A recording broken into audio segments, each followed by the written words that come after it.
गुरुदेव, दुर्गा सप्तशती में लिखा है कि जो माँ दुर्गा जी को अपना सर्वस्व अर्पण कर दें उसको तो शरणागति मिलती है।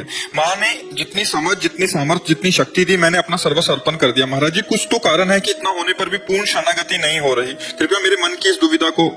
अभी आपने समर्पण किया, आपको याद है इसलिए आपने समर्पण नहीं किया। ये हम स्मृति है ना, अहंकार विमूढ़ आत्मा करता हमिति मन्यते, मैंने ऐसा किया, क्या समर्पण किया? कुछ नहीं। आपको याद कहाँ है? जब आपको याद ना हो इस बात का, मेरा कुछ है तो माँ का है, तो आपका क्या बनना है? फिर आप भी तो माँ के हैं, तो आप भी माँ स्वरूप ही हो जाएंगे। देवी प्रपन्नार्थ हरे प्रसीद प्रसीद मातर जगतो खिलस्य प्रसीद विश्वेश्वरी पाहि विश्वम तुमीश्वरी देवी चरा चरस्य, तो तुम भी तो वही हो। मातृ शक्ति तुम में भी तो विराजमान है। वो शक्ति नहीं आई, वो चैतन्यता नहीं आई, तो समर्पण नहीं हुआ ना। हम आज सत्संग में कह रहे थे, अगर ध्यान से सुना हो, कि बिजली का बोर्ड सही है, प्लग भी लगा हुआ है, स्विच भी सही है, बल्ब भी सही है, और ऑन करने से जला क्यों नहीं? बोले कनेक्शन सही नहीं है। बस चावल भर कनेक्शन हटा, इसलिए ऑन ऑफ करते रहो, कोई फर्क नहीं पड़ेगा। और थोड़ा और कनेक्शन सही हो जाए, एक बार में जल जाएगा? नहीं जल जाएगा। हमारा कनेक्शन सही नहीं है, हमारा चिंतन सही नहीं है, हमारा समर्पण सही नहीं है। अभी अहम बकाया रह गया है। तन वांग मनोभीर अमलई सोहम तवै वास्त्रिता, शरीर मन वाणी और अमलई निर्विकार भाव से मैं स्वयं प्रभु के चरणों में शरण, तो शरणागति पक्की। फिर निर्भय, निसंकोच, आनंद में आप बेपरवाह मस्त हो जाएंगे। वही, चाहे माँ को चाहे पिता को, वही है, वही है पिता। तुम्हें वो माता च पिता तुम्हें वो बंधुश्च सखा तुम्हें, तुम्हें विद्या द्रोणन तुम्हें, वही हरि माँ बने हैं, वही माँ हरि बने, कोई अंतर नहीं। वही कृष्ण काली है, वही काली ही कृष्ण है, कोई और एक ही तत्व है, दूसरा तो है नहीं। तो जब हम उसकी शरण में हो जाएंगे तो हमारे अंदर ये सब लक्षण जागृत हो जाएंगे। अभी हमारा समर्पण, हमारा चिंतन कहीं ना कहीं विपरीत है, उसको आपको ढूंढना पड़ेगा, उसको आपको ढूंढना पड़ेगा। देव की कृपा के बिना। हाँ, तो आप नाम जप करो, उसी नाम में आपको दिखाई देने लगेगा आपसे क्या त्रुटि हो रही है। हाँ, आप नाम जप करो, जो आपको प्रिय लग रहा हो, जो आप जप रहे हो, और एकाकार जपो। जैसे मान लो माँ, हम कह रहे मान लो माँ, तो हमारे सामने माँ लिखा है, तो माँ, उसी के बीच में आ जाएगी जो गलती आपकी है, जो आपकी त्रुटि है, वो साधक के सामने आ जाती कि बार बार जलन होगा और ये होगा, ये गलती है, कैसे छूटे, बस जान लेना वो गलती आ जाएगी। पूरा का पूरा अंतःकरण की छानबीन भजन के समय होती है। जब हम एकाग्रता पूर्वक भजन करते तो हमारी सबसे ज्यादा जितनी गंदगी होती जो, वही सामने आती, वही हमारे सामने आने लगे। एकदम ऐसा ही हो, क्योंकि अपने लोग चल रहे हैं, अपने लोग कोई प्रवचन थोड़ी कर रहे हैं, उसी मार्ग में चल रहे हैं, तो उसको देखा है, उसी कमियों को हम क्रमशः दूर करते हैं। धीरे धीरे एक एक बात पकड़ी, आज ये छोड़ा, फिर ये छोड़ा, फिर ये छोड़ा, और धीरे धीरे निरपेक्ष होते चले जा रहे हैं। नया संस्कार न बनने पावे, पुराने संस्कार निकल रहे हैं, और भजन हमारा एक तार चलेगा, तब ये पकड़ आएगी। ऐसे मनोरंजन वाला भजन नहीं काम करता, इसमें काम करता है एक तार भजन। तन्मयता पूर्वक देख भी रहे हैं, वही सुन रहे हैं, वही हम अंदर से जप रहे हैं। फिर उस समय सारी कमियां आ जाएंगी। आप में जो कमी है वो उस समय दिखाई देने लगेगी। ये कमी है, ये कमी है, ये कमी है। बस उन कमियों को अपने दिमाग में नोट करो और धीरे धीरे हटाओ, तो आप शरण में माँ के होते चले जाओगे। माँ को पुत्रो जायते कुचिदपि कुमाता न भवति, उन्होंने तो प्यार ही किया है।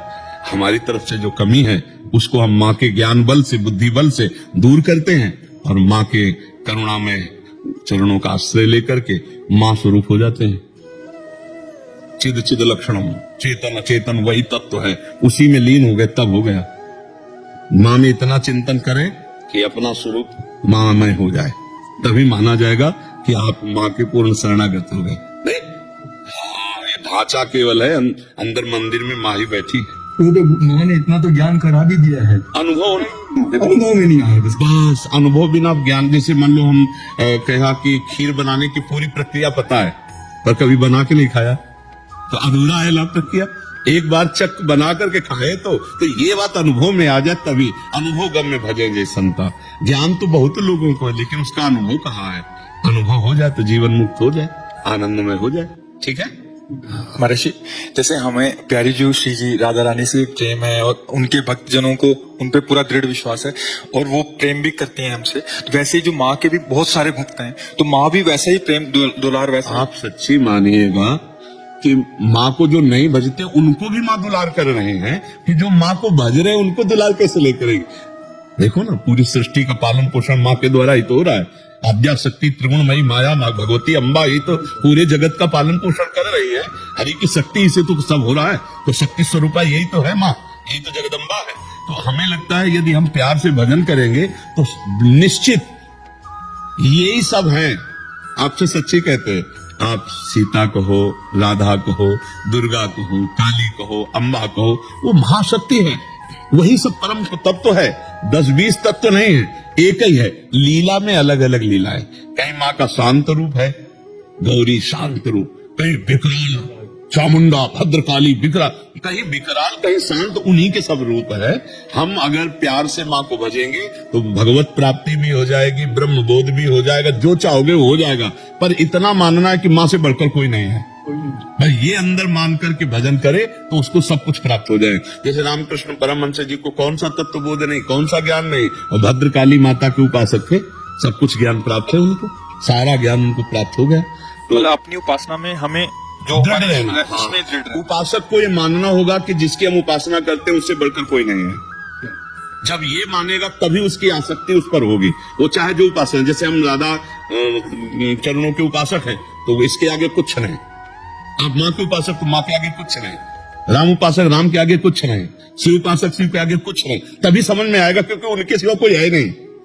तभी आपकी आसक्ति होगी, तभी आप तन्मय होंगे। और जहां दूसरा प्रतीत हुआ तो फिर वो भाव नहीं बन पाएगा, जो भाव मोक्ष प्रदान करने वाला है या प्रेम प्रदान करने वाला। प्रेम गली अति साकरी टाइम दो ना समान, एक ही होकर जाना होगा, एक भाव से।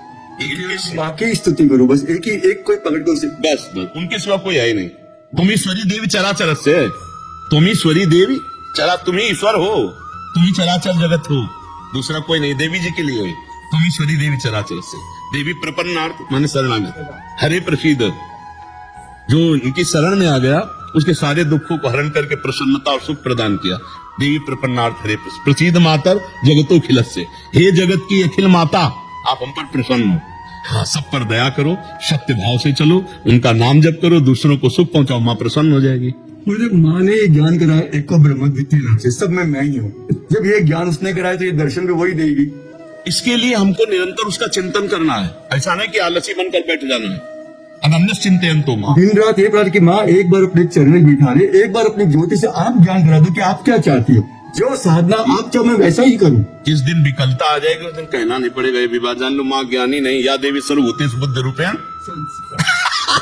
तुम्हारे अंदर तुम्हारी बुद्धि में ही वो बैठी हुई है। प्रकाश नहीं हो रहा लेकिन इस जबान को रगड़ो, माँ माँ, दुर्गा दुर्गा दुर्गा, राधा राधा राधा राधा, रगड़ो। तभी अब कह रहे जबान को रगड़ो, अभी मलिनता नष्ट हो जाएगी, तेज प्रकट हो जाएगा। बिना भजन के कहने मात्र से बात नहीं बोलेगी, भजन करना पड़ेगा। बारी मथे घृत होए बरु सिकता ते बरु तेल, और बिनु हरि भजन न भवतरी या सिद्धांत। चाहे माँ को चाहे हरि को बातें कहिए।